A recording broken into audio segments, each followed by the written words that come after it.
Hey, welcome to Lead Full. My name is Chestly Lunday. I am your host today. Here's the deal. We know that life, no matter how successful you are, can sometimes be an exercise in futility. And we want to help you defeat futility in your lives. We want to help you develop fulfillment, and we want to help you change the world, because we know this: when leaders are fulfilled, they fill the world with hope. Now, let's get ready to Lead Full. Hey, we're going to have a great conversation about the future of church with Jeff Reed. Now, Jeff Reed works for Stadia Church Planting, and he started an organization called the Church.Digital. And he has been doing digital before digital's cool. He's one of my friends. I make fun of him a lot because, he talks about doing online ministry on online bulletin boards before MySpace. It's that crazy. Jeff is amazing. Listen to this interview. All right. Jeff Reed in the house. How you doing, man? Well, that's like a super casual, relaxed way to start the conversation. I was expecting something more dramatic, melodramatic, emphasis. Hey, Jeff Reed in the house. That's super, all pre-recorded super chill, on man. the other side. So okay. I can just start the conversation any way I want. You're the boss, man. I'm just sitting back and enjoying the show. Yeah, man. Well, you're not supposed to enjoy. You're supposed to be the show today. So. Okay. All right. So I guess I gotta behave, man. We were just talking about how it's 6 a.m. my time. It's 9 a.m. your time, right? Yeah. Yeah. I've already sat through a webinar today with Steve Addison, and kind of was impressed with that. I'm drinking my gallon of tea here. Hot tea, trying to cut back the coffee in my life, and things are going good. Not me. Not me. I got my coffee. So, cool. So today we're talking digital church and the future of church. I think that's going to be a lot of fun. For those of you that don't know, that didn't hear the rest of the podcast intro, Jeff is he's like the digital church specialist. He's been around for forever. No.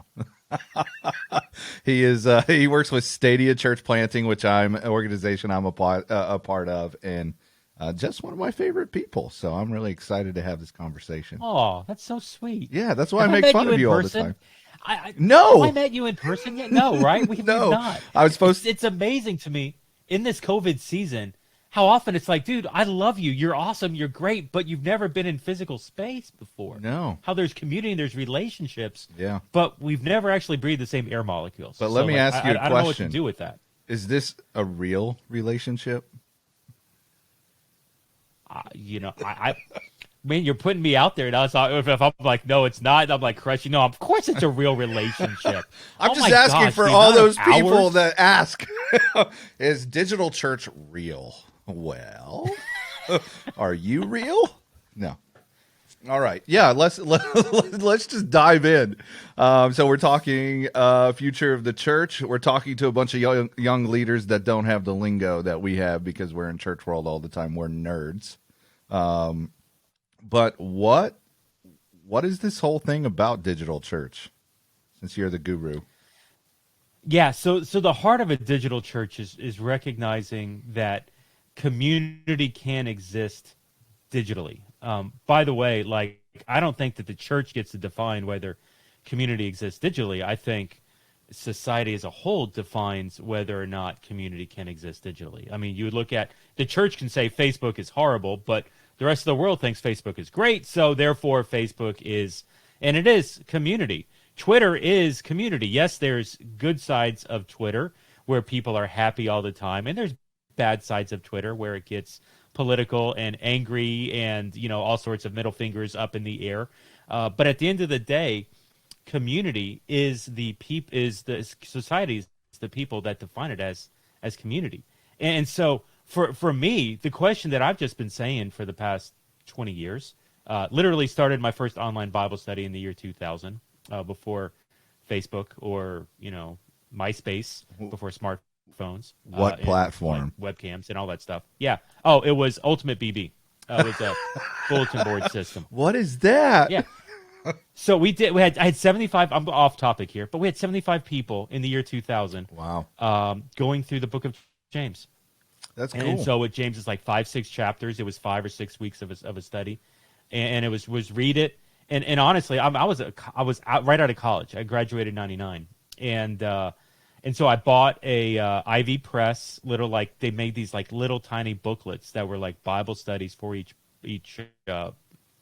book. And so, like, chapter 1, there were like 8 questions in there, and I just would like throw 3 questions in ultimate bulletin board, and people would discuss it and dialogue, and a lot were watching from the outside. They didn't want to partake. A lot of them were diving in. I mean, honestly, I had people from United Arab Emirates in this study in the year 2000. I don't even think I knew where United Arab Emirates was in the year 2000. I'm not sure I know even today.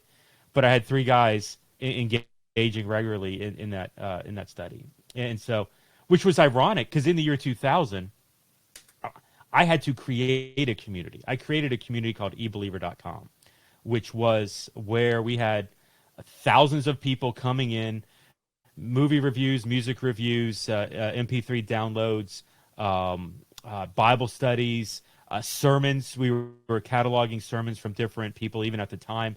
Video teaching before video teaching was cool. And like just doing all this stuff way back in 2000. Because there were not communities, we proved in the year 2000 you can create a digital community. Then MySpace is a thing. Facebook moves away from just being college kids to let other people in. And all of a sudden now, I mean, you've got massive amounts of digital community existing. Virtual reality, don't even get me started on Twitch and like the video game culture that's out there. Even looking at MMO video games as community. Final Fantasy right now, it's either 24 million or 14 million people a week. Forgive me. Wow. It's the number with a 4 at the end. Are active weekly in Final Fantasy Online. And I think it's Final Fantasy 13. That's crazy. And it's crazy. Like the amount of people that are engaging in this stuff. Black Desert Online, Rust, Worlds of Warcraft. Worlds of Warcraft, what? They've been around 15 years? And that still is like one of the top active gaming communities right now. So to say that community can't exist digitally is crazy. The church doesn't get to define that. My whole point is, hey, now that we're looking and seeing where all these communities are, is not a church worthy of going into those communities? Should we not be looking at some of these digital spaces and saying, can we create a church in Final Fantasy 14? Can we create a church in Black Desert Online or Rust? Or can we create a social media church on Facebook? Not driving to the physical building. Can we do basically the biblical functions of a church in the digital space? And using cloud services, using tools that are based off of digital. Can we create Bible studies? Can we do teaching illustrations? Can we create disciple-making relationships? Can we give? Can we pray for each other? Can we support one another? Can you do the things that Acts 2 calls us to do digitally? Yeah. And with, and you're a great example of one of these guys who's pioneering, who's running out there, who's trying to do, basically, in church terms, we call it the ecclesiology, the biblical functions of a church. We're trying to do it in digital space. Absolutely. Absolutely. So how did you, so you had this whole like 2 decades almost of experience before this became mainstream, which, let's be honest, it only became mainstream because of COVID. Everybody had to do it. So now everybody's looking. What are the biggest mistakes that you're seeing churches make as they move into this digital world? That's a great question. Pretty much any idea, there's 3 phases for it. There's an age where it's cutting edge. There's an age where it's cool, and then there's an age where it's commonplace. And so cutting edge, really, churches have been running. Life Church, for an example, they started with this in probably Second Life. Is that Second Life? Yeah. And that, honestly, I give credit. I mean, Life Church Church tried some of this stuff 15 years ago. They tried to be edgy with Second Life, and I think it was the right idea at the wrong time as well. Yeah. With that, and so, but I think now looking at where a church is or where culture is in 2021, I think there's a far better opportunity for some of those to succeed. We're looking at even DJ Soto, VR Church, and how they're succeeding in this area. And COVID really accelerated this whole, like, pre-2019, pre-COVID, I think the idea of digital church online, it was cool. And then as soon as we hit COVID, March 16, 2020, 70% of churches are now forced to do something online. They're running to it as fast as possible. They have no idea what they're doing. They're trying to learn it all. Honestly, it's been a hodgepodge. Like, it's here where we're doing this recording. The CDC just as we're recording this, the CDC just announced no masks, and things are starting to loosen up. And I had a friend ask me, "Hey Jeff, are you disappointed because all this Phygital, all this digital stuff, all this is behind us now? Like now, all the church, everybody's going to go back to physical building, and they're going to forget all the lessons." And honestly, my response is no. I'm not disappointed. I'm actually relieved. Thank God. Like, because the physical does need to exist. Let's acknowledge that. But there's still going to be the pioneers who are going to go and be aggressive in digital space, or there's going to be the people that want to be phygital, that are going to accept the challenge to do both, to create those hybrid environments. And so for me, it's exciting because I don't have to drag the laggards and try to convince them to come on board with this. I think it's more an opportunity for us to now get behind the people that want to run, that want to sprint, champion that. Now, because of COVID, there are going to be more people that want to be innovative in, where we are now, May, June 2021, as opposed to where we are March 2020, because there's a ton of people who have now understanding of what digital ministry can be, what it could look like, and as a result of some of that, I'll be honest, within Stadia, the number of people that want to plant a church, phygital or digital only, has skyrocketed, because in this season, I think people have a taste of what it could be in a mix of physical and digital, as opposed to looking at isolating and going back to just, physical building only. Yeah, obviously. So I was in the first cohort of digital church planters that Stadia put on. And even if you look at the three of us, we're very different in our model, the way we did it, right? So you got Mark Lutz, which is he's a church of gamers on Twitch and Discord, and he does a bunch of other. I think he's in a few platforms from a gaming perspective. And then you have Chris, who is basically running his on Facebook. And then I'm probably more in the hybrid space, if more than anything, because I see the value of the micro church piece in it, and yet I don't want a building, so we created our own social network, and I'm just gonna, I'm gonna rent space on Facebook to say, come and hang out with us. So, yeah, so it's very different models, which is fun to watch. Mark's already launched, and he's doing a good job. So it's not a one size fits all approach anymore. You're not seeing. I don't think there's norms built out yet for what digital must be to be successful.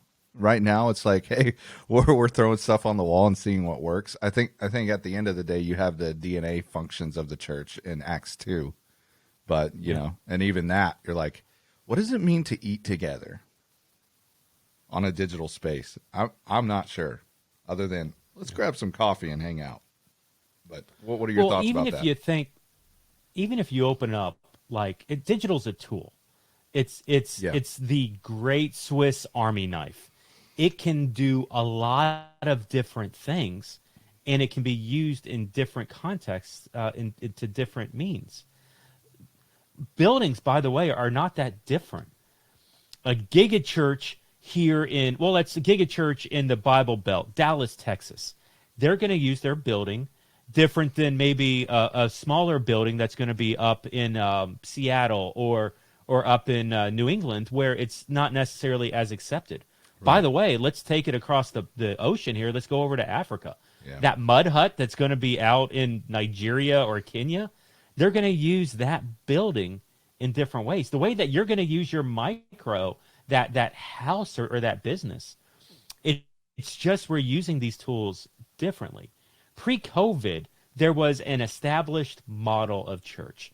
Basically, over 20, 30, 50, 100, 200 years of Western civilization church, whatever it was, there was basically this, I would call it a rut, but it was a method that the church would operate under. And one of the glories of God's design, because I do believe that he designed this, as a result of COVID, all those playbooks got thrown away. And as a result of it, this is now where we're seeing more innovation. The guys who've been doing the micro church networks, I'm thinking Rob Wagner, Casey Underground, there's so many others, the Tampa Underground guys, Brian Sanders over there. Like the idea of micro church networks, where literally there's dozens, hundreds of churches operating in a city, churches the size of like 15 to 20 people. Yeah. And you know, Rob's a friend, and Rob's like, I'm not the lead pastor of KC Underground. There is no lead pastor. By the way, the whole like lead pastor position, I'm not even sure that's biblical. You want to go head into exploding. That? Yeah, there you go. Yeah, no, I mean, not really. But at the end of the day, it's like, oh my gosh, there's different ways of thinking about this. And even as we get into some of this digital stuff, like the way that digital only, location independent, that model of church, even in the 5 years, 6 years that it's been running, is evolved and has looked much different as a result of this COVID season. And so really what we're coming out of this is this idea that we need to recognize that there's multimodal churches. There are different models of church. And to say that Giga Church in Korea, that's reaching some of the largest churches on the planet are in Korea right now, is any better than the 4 people that are in India meeting under a palm tree, that either one of those expressions, one's better than the other, is ridiculous. Yeah. It's just that it's a different model. And what's fascinating is if we're doing different models, we're going to reach different people. The Giga Church in Korea that's reaching 40, 50, 60, 100,000 people weekly, that type of person that's going to go to that is different than the type of person that's going to go to the mud hut in India or the palm tree in India. And so recognizing that, the people that we can reach, you know, even in America, the type of person that's going to go to a Giga Church, the type of person that's going to go to a micro church, a house church, the type of person that's going to engage digitally through a gamer church or through virtual reality or engage in Facebook. You have different types of people. These methods of reaching people and discipling people are not bad, as long as the output of this is what Jesus called us to in the Great Commission.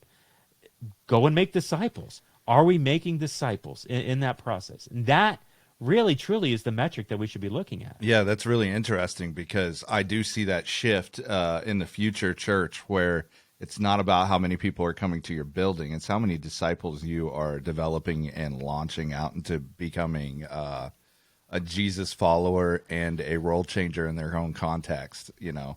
And I mean that from being a stay-at-home mom to a business CEO that's running a conglomerate. You know, what does it look like to be a Jesus follower, active on mission in their context?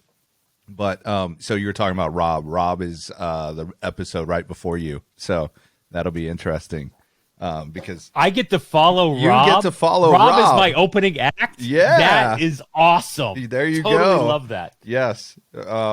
So yeah, I'm actually gonna push you a little bit, because we talk to young leaders, and one of the biggest things that I've heard from some of my guests and from some of the people that are listening to my podcast is they're kind of sick of the church abuse, and they love Jesus, but they're not quite sure about the church.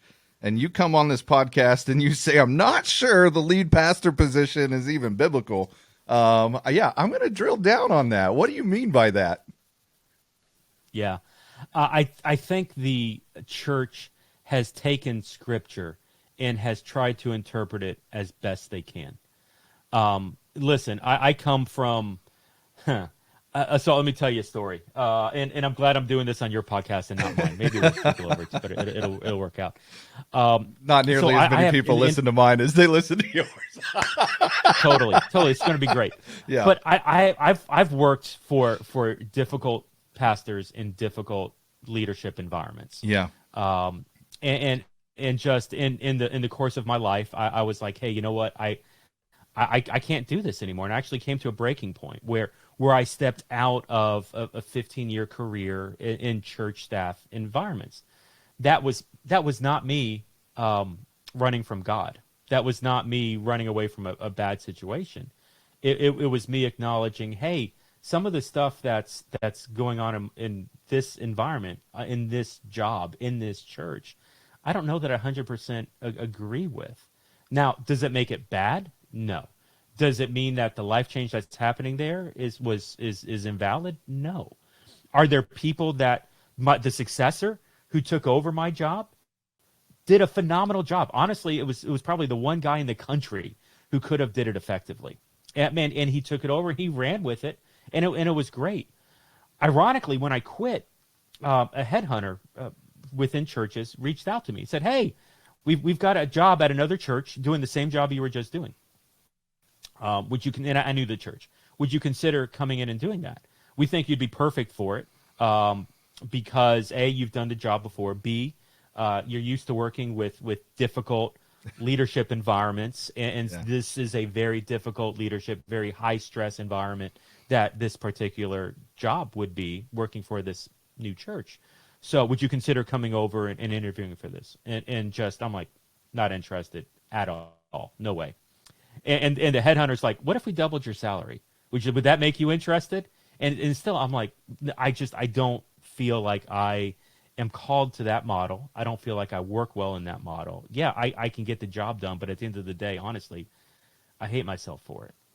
So, like, there's different way, and it's just a different model of church. It's different people who are interpreting and reading things in different ways. To invalidate, and even looking at the lead pastor piece. Yeah, listen, there are some lead pastors that are megalomaniacs. I mean, let's call it what it is. They're standing on a stage in front of thousands of people, trying to do what they have been trained to do, what they have prepared. And you got to realize some of these guys, the majority of them, I don't know the majority, but a large percentage of them are on the older side. Yeah. So, like, their training to do the job they're doing goes back to the 1980s. Probably. That's when they did seminary. Well, think culturally where we were in the 1980s. Yeah. And so you got a bunch of grandpas who are used to thinking one way, and that way may not connect well. It may not be valid anymore. They couldn't even spell digital in 1980, and you're wondering why they can't see a purpose for this now. Digital in the 1990s was called multimedia.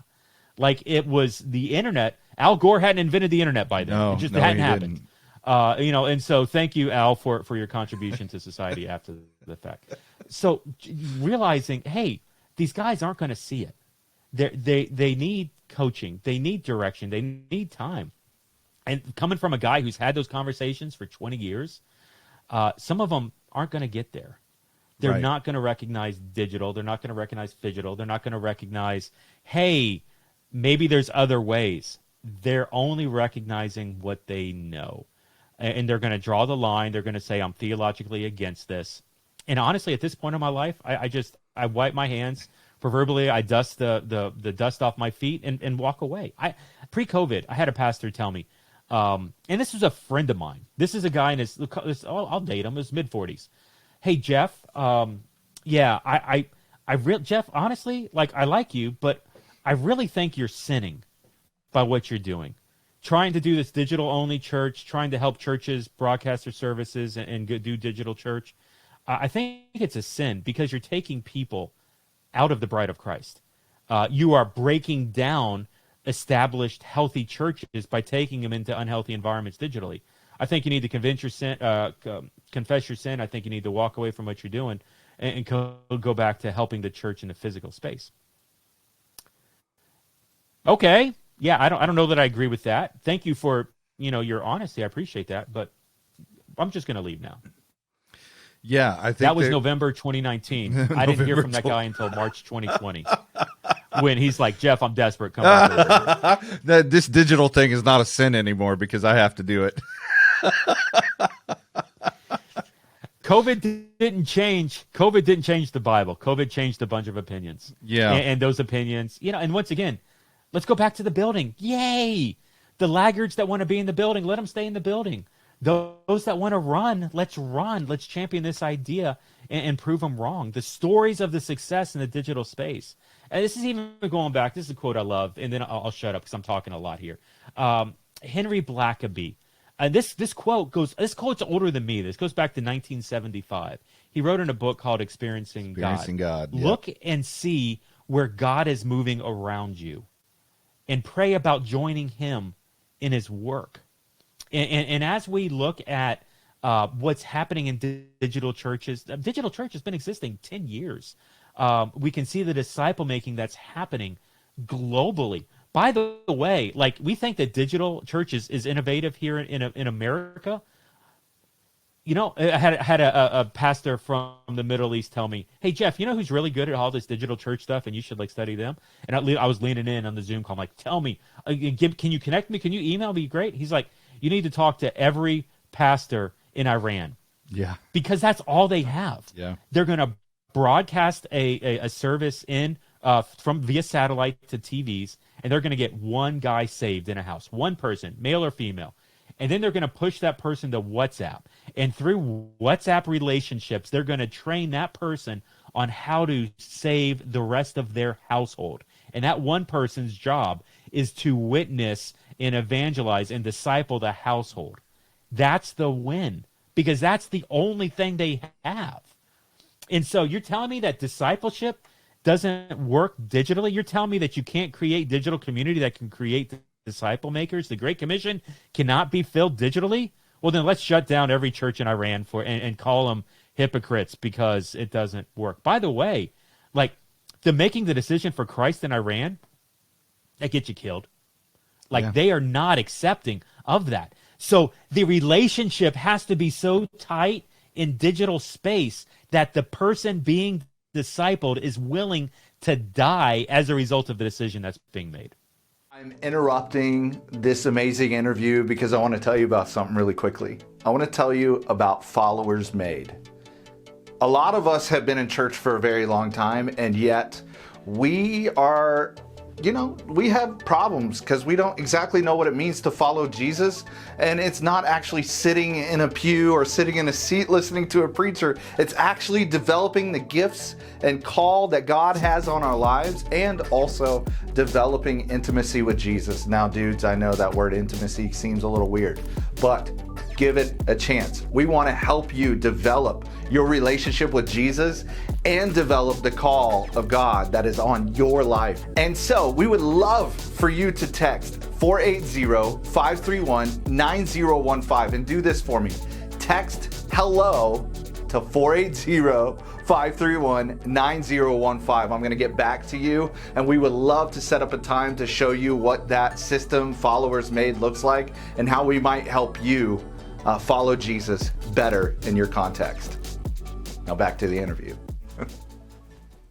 Yeah, so obviously we have the guy that was telling you about, hey, maybe this is a sin. We're projecting our own paradigms onto new paradigms, right? So we go, hey, we got this legacy model of church this is the way it's been done in American history for good or for bad. This is the way it's been done for centuries, and you're messing with that. And if you mess with that, this is how we've interpreted Scripture to build ourselves this model. Now you're saying, hey, no, this can, this model will work. So you and I have talked a little bit about this. I'm going to shift gears a little bit. The American church has really prided itself on the ecclesia piece of church, the gathering, a community of Jesus followers. And we've done really poorly at the diaspora part. But what I'm seeing in our new generation is they're leaving the ecclesia and they're moving towards diaspora. You see this flooding away from the institutional church as a whole, from millennials and Gen Z. And I feel led to say, hey, there's a tension there. Don't leave the ecclesia because you're upset. Like, do both. You have to do both. And so as the future of the church, where do you see this is headed? Do you like, obviously it's conjecture at this point, right? we don't really know, but we can look at current trends and look at the past and go, hey, these are things that we are seeing for the future. What does that look like in your expertise?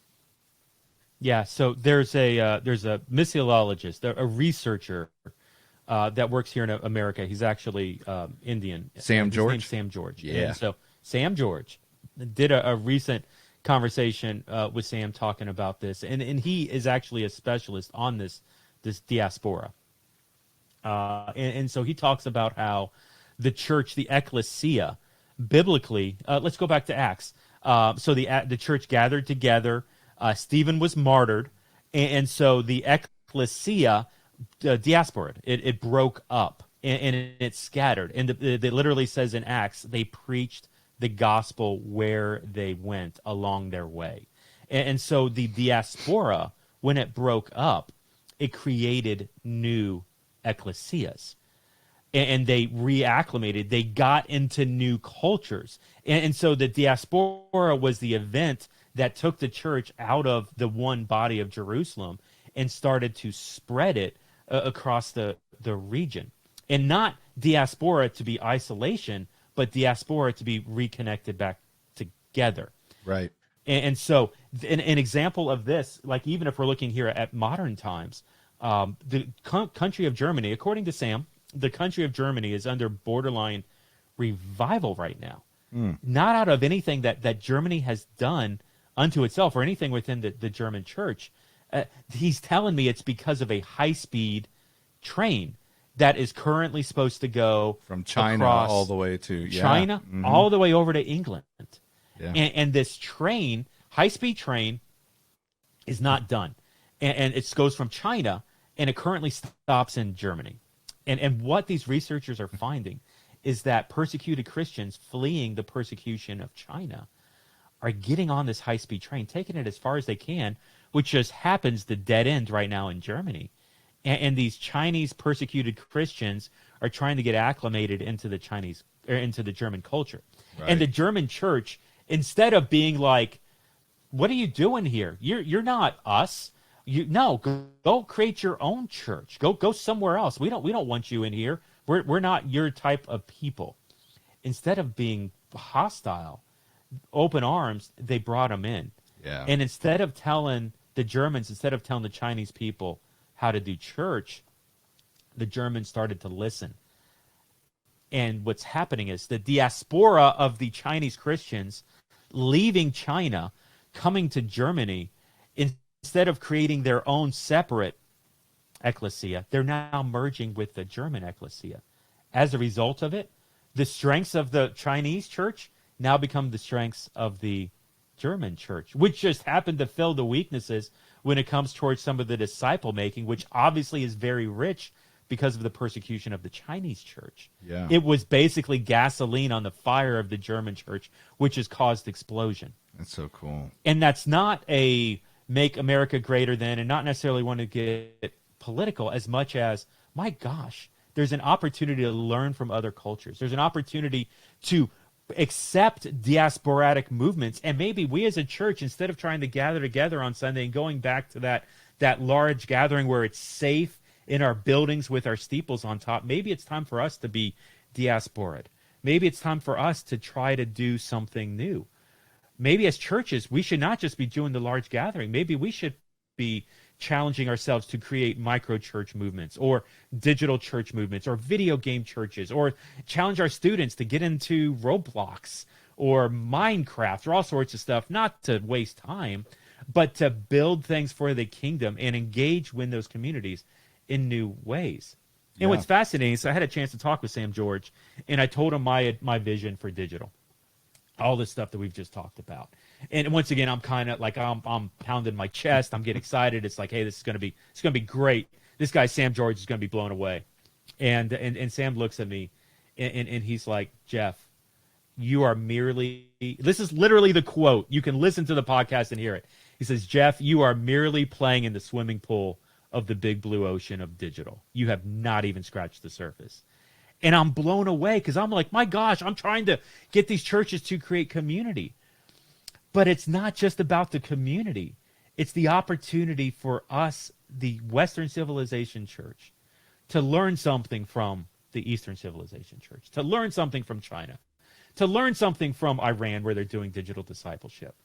That if we could figure out how to let those influences, if we as a Western Civ Church, if we could be humble enough to listen to others, gain their perspective, not shun it away because we Western Civ is better than Eastern. We should be sending missionaries over there. We should not be listening there. If we can humble ourselves enough to hear God amongst the people who are seeing him move in those areas, man, church could look different. And that's just it. If we came down to this, like, what church is going to look like in the future, it's going to look different. I think you're going to see so many different models, so many different perspectives of church. I think a lot of the tax exemption, the nonprofit status is going to be gone. I think you're going to see a core group of followers on mission within their community. I don't honestly, it was funny. 10 years ago, I heard the word professional Christian. Somebody called me a professional Christian once in context because I worked on a church staff. I think that the staffing is going to be fewer and fewer. I think bigger churches are going to get bigger. The life churches will be around. But I think the smaller organic movements are going to come up. You're going to see workplace ministries. You're going to see micro churches based out of businesses. You're going to see house churches running with homes and with neighborhoods. Digital expressions. I think, honestly, I feel like you're going to see 20% digital churches by 2025. I think that's going to be something that's going to blow up very quickly because we're already seeing it globally in such a way. The future looks different. What's going to be interesting is how does the established church culture, do they recognize that? Do they come on board with it? Or do they walk away? Or do they ignore it? I've had two friends within the past month quit full-time jobs on church staffs because they felt like they wanted to do more ministry in communities. And the church staff job actually prevented them from doing ministry. Wrestle with that. Yeah. They were getting paid to do ministry with, and I don't want to do ministry in a church building. I want to do ministry in the community. Right. They walked away from a paycheck. One of them's going back to school for 2 years because he is working to become a medical technician. And his mission field wants to be a hospital. Wow. So dude who's got an MDiv, Master's of Divinity, he's got a master's degree in church, is going back to school for 2 years to become a medical technician so he can do ministry in a hospital. Crazy world we live in. But I think this is the new norm. I think it's going to be decentralized and broken up. It's going to look much different than it does today. Yeah, can we dig into that a little bit? Because one, you scared a lot of pastors because you're like, what do I do now? Work at Burger King? No. The other piece of this, the second piece is somebody that has been in church world for a decade. Well, I've grown up in it, and then now I've been in ministry, like vocational, professional Christian ministry for about 10 years now. I'm starting to see my role not so much as a pastor of people trying to build an entire giga church, if you will, online. I'm starting to see it more as how do I catalyze these new leaders to go build ecclesias in their context, and then help them launch people out and do the diaspora thing. What is the best way to develop and launch leaders in this new world that you're talking about? Yeah, I mean, launching leadership development, I would almost argue gets back to it's just a higher level of disciple making. You want at the core foundation of leadership development. I'm going to oversimplify this, and once again, it's probably going to freak somebody out. You want to train somebody on honestly at the spiritual level, so that you trust them at the spiritual level. And once again, Pastor, I think the future of you is not project management, which is what a lot of what the church is now. As much as it is now, you want to get the success in others and train and grow in that. So develop them spiritually, disciple them to the place that you can release them out. And I think leadership development is part of that spiritual foundation and that growth that's going to happen. I don't want to say it's the same thing, because disciple making and leadership development are two different things. But at the core foundation, you are developing somebody either at the spiritual level or at the leadership foundational level. And either way, that development takes relationships. It's taking time to have those conversations, which is, I mean, honestly, Chesley, it's one of the reasons why I was joking earlier about how you and I get along so well, Right. because we've done that digitally. We have used the Zoom technology and whatever else we've done, Discord, different platforms, digitally, to build a relationship, to trade ideas, and to help. Honestly, it's gone both ways. Help each other grow in the situation. And so to say that can't happen digitally, of course it can. To say that, and I've used this line a lot, Pastor, it's no longer about you standing on stage behind a podium exuding your spiritual gift to thousands. The future of the church is getting thousands to exude their spiritual gifts to 10 people. That is, it was funny, just even this week, Jared Hughes is a digital pastor up in, it doesn't matter where he is, but he lives up in the Pacific Northwest. He's digital. He's everywhere. Right now, he's probably got one of the largest digital-only churches in North America that I'm aware of. He's like got about 17? 16,000 people. Yeah, 16 or 17, 16.5, something like that. Dude puts on his Facebook group, or just on his Facebook, it popped up on my thread. Mine too. Join me in praying that my 16,500 people that are attending this that are attending this church will get on mission disciple makers for Christ. And I'm like, heck yeah, I'm going to pray for that. Could you imagine what this country could look like if we had 16,500 people on mission, witnessing and evangelizing to their 10? You're saying to 10, right? So you're looking at I'm limiting. I'm simplifying to 165,000 10. people. That could be, yeah. Yeah. It could be much more. It's like the greatest movement of God in the world would be if this single church could actually get on fire for God. Please. And it's funny, like I shared it on my thread, and I'm like, please join me in praying. And others are like, this is incredible. This is great. Why would we not pray for this? Yeah. Because it gets to this place of church is not the content consumption on Sunday morning. It has to get to where it impacts and where it drives us and where it enables us to speak of it during the week. It's not enough to create disciples.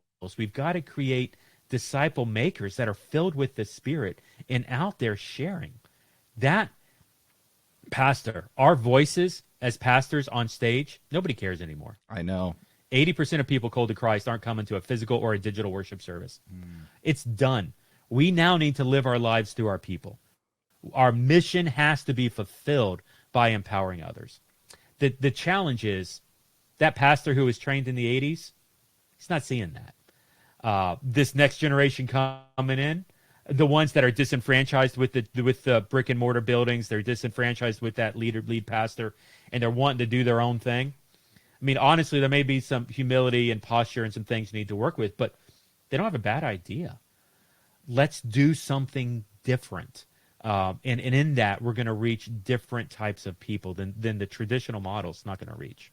Yeah, so the biggest paradigm shift that I see is, I'm going to say this knowing that there'd be a lot of pushback from pastors, but I look at where do you put your money at? Where do you put your the greatest source of effort, time, and finances into, right? So I believe the biggest difference in the paradigms now is that the old legacy model of church was built around content from the stage. So a sage on the stage, right? And then now Yep. we're moving into this new reality of, if you're going to be around in, you're saying 5 to 10 years. I hear 20% digital churches, and that blows my mind. But the biggest shift is moving from that content-based church to development-based. And one of the biggest insider jokes, as you know, us two being in ministry, one of the biggest insider jokes about discipleship, which is really just a code word for people development, is that if you were to ask 11 pastors what discipleship is, you'd get 15 different answers. And then you'd have even less people that have an actual system for developing their people, which is sad. But what I see is that's the new piece, is the new model is all about developing and equipping their people and launching them into something. The old model is about listen to my expertise. Yeah. And it's gonna be painful for some churches. Like some churches are going to hear that lesson well. Some churches are not going to heed that, and they're going to be the laggards. They're going to be at, on the innovation curve. They're going to be on the back half, and that's honestly, that's okay. There was a time in my life where I wanted to convince every church on the planet of disciple making of that, and honestly, like I had a church yesterday that reached out to me. I spoke at a conference, and he followed up with me after I spoke, and he's like, my two elders in my church, they're not seeing digital. They think all this is a joke. They're not recognizing community in that, and so like I don't even know what to do. And so I asked him how big the church. He said 250, and I was like, well, for you at your size, why do the elders not want to do digital? And they said, or because it would take away from what's happening in the building. And I was like, on Sunday? And he's like, yeah, they don't want to do digital because they don't want to stream services online. I said, cool, don't stream services online. Do digital, but don't do anything with the services. Create a disciple-making structure in digital, utilize one of these systems. That's going to play in a completely separate playground than what your elders are concerned with. And the guy's like, oh yeah, they're not going to care about the disciple making piece. And I was like, do you care? And he's like, yeah, that's why I want to do digital. He's like, that's what the staff wants to do. And it's like, well, listen, lost people don't care about your digital service. And so like, if you're only doing the service to keep physical people engaged and you want to get people in the building, cool, do that. I don't know that it's a wise decision long term, but at least get started on the discipleship piece. Experiment with it. Get some wins in that area. And so like he was jacked up excited. And so, I mean, part of this is we've got to understand what people will buy into and what they won't. I mean, it's leadership. You got to find ways to make everybody happy. And the person in charge is the one that does that. I mean, you can say, no, we're doing this, but if you're leading from the second chair, you don't have that authority to change people's minds, especially those above you. And so you've got to work within that system to get to the place where you're getting the win and they're getting the win as well. Yeah. So as leaders that are, they're not, most of these guys I don't think are pastors. I think they're people looking for a new way to do church, a new way to be developed, a new way to just reimagining leadership and the church world for the new future. Everybody lives in a community somewhere. What would it look like if the physical church redesigned and reinvented themselves for this new reality? Like, could you postulate on what it could look like if a church bought in, and what it would look like in their physical context? Yeah. Airbnb makes more, at least pre-COVID, makes more than the top 5 hotel chains combined. not off of offering a great product, luxurious service. They don't have a concierge crew, no property, no buildings. They do it by empowering others. And so we call it, or at least I would call this idea church's platform, where and others have talked about it as well. But it's not about the church providing that awesome service. It's funny, Joe. It seems like every time we talk about like a church worship service, something about a haze machine comes up, and so it's not about the moving lights, it's not about the cameras, and I want you to know, like, I've probably produced over 10,000 church services in my life. I'm a live production guy as a background, so the fact that I'm saying this like that, I'm really taking shots at myself, because I've been parts of this where we've created these experiences for, for me, it's up to like 10, 12,000 people in one sitting. And it's like, I'm not saying that's wrong. I'm not saying that's bad. I'm just saying maybe it's time for the church to do something different. And so for now, I would suggest it's not time to create these massive experiences that people cold to Christ don't want to come to. Maybe it's time for us to empower somebody else. And what's interesting is in that, I don't know that we necessarily tell people what to do as much as we train people at a spiritual level. We teach them to be a disciple maker, and then we ask them, what do you want to do? There's churches that are doing this now. First Capital Christian up in Corden, Indiana. It's a small church, but a medium-sized church, maybe about 700-800 people. It's Corden, Indiana, by the way, is a small town of about 3,000. So, like, we're not talking large urban center here. But what they do is they've run a number. Last I'd heard, it was close to 20 different micro locations out of this one small town. And what's fascinating is like the shepherds, the leaders of these micro locations. They're not pastors; they're volunteers. They're not paid. They're just normal people. There's one. My favorite one of the 20 is one that's in a Huntington's disease rehab center. This is literally a terminal disease. People are on death's door. And there's a retired RN, registered nurse, that went through First Capital Christian's discipleship program and said, hey, I want to go be the pastor. I want to go be the shepherd for the people who are at this Huntington's disease rehab center. And so she volunteers her time. They watch the services via video, but it's not about services. It's about her loving on people on death's door, caring for the family of people on death's door. This is her ministry. It's not the church saying, hey, go over there. Hey, does anybody want to do this? By the way, it moves on. Like the guy who runs the prison ministry on like 2 or 3 different campuses, 3 or 4 different services a week, is a former drug dealer. Wow. Like he got saved and he's going back to get reconnected and not like to make deals, but to change lives as a result of it. Yeah. By the way, there are hope people, dealer prisoners, instead of a drug dealer. That's what Myron Pierce would say. Totally and completely. Yeah.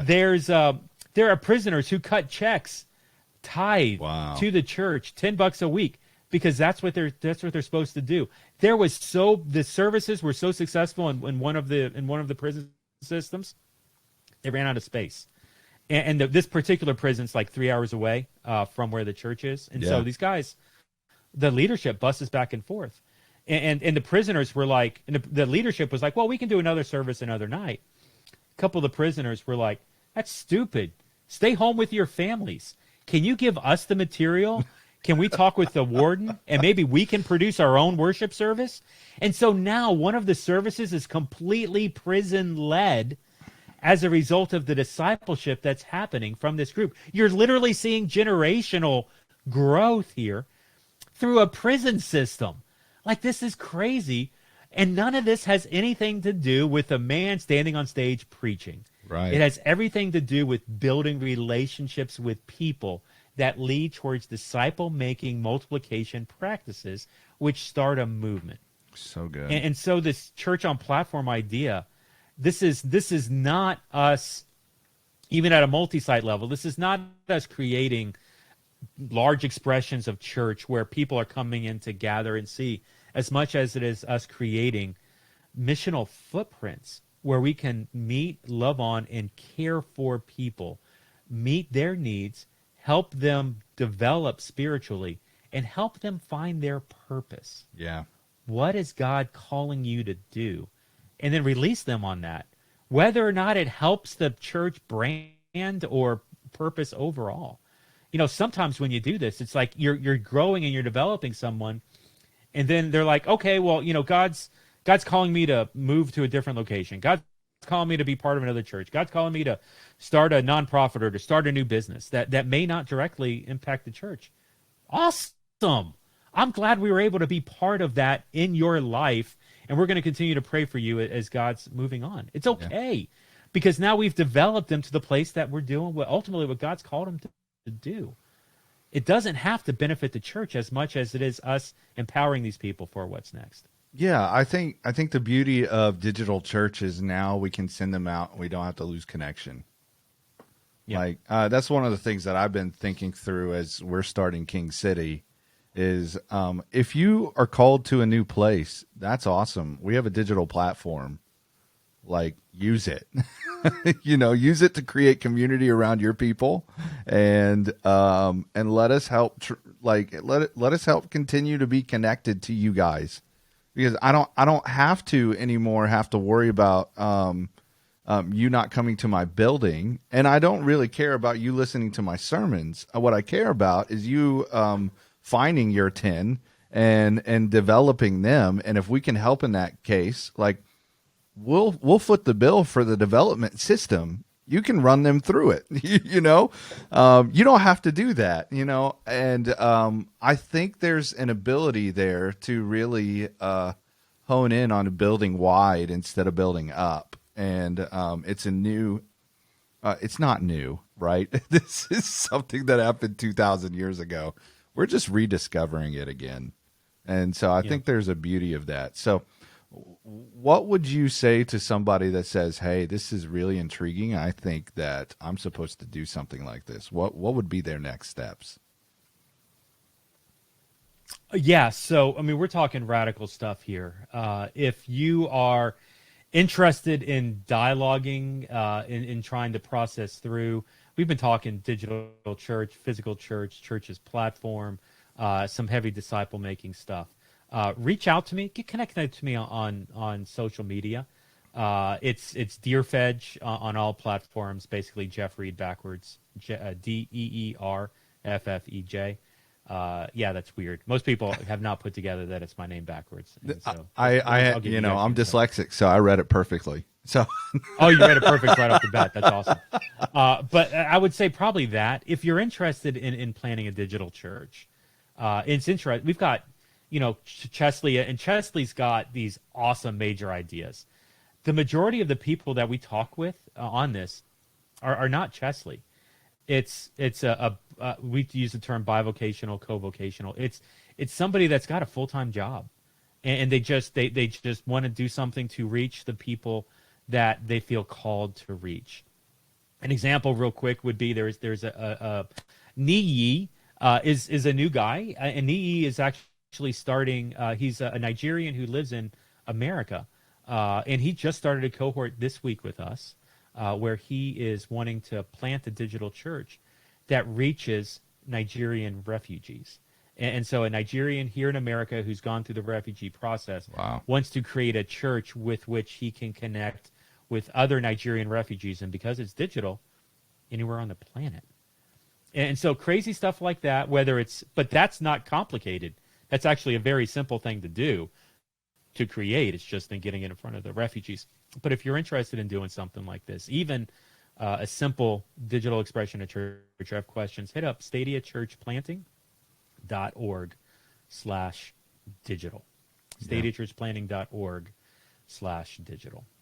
I'm excited. I think the more of us that go through it, it's really cool. It's just really awesome. Yeah. So. We're starting to connect another cohort here in July. We've probably got about 25 people in cohorts at this point.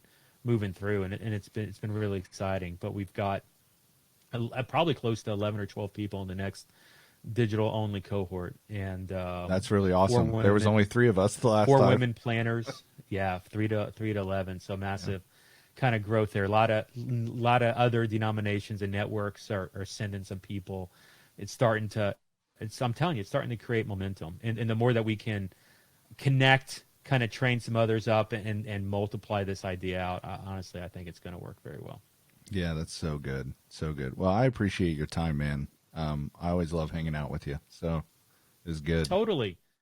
Hey, thank you for listening to our interview today. We're so excited to be able to bring these to you weekly. If you'd like to stay up to date on our blogs, on our podcast, even some of our social media, or if you would like to say hi to me, you can reach out to us at 480-531-9015. Again, that's 480-531-9015. We know that when leaders develop fulfillment in their own lives, that they begin to develop fulfillment in others. And when fulfilled leaders lead, they lead and develop hope. And the world needs a lot more hope. So here's the deal. We would love to see you next week, and let's lead full together.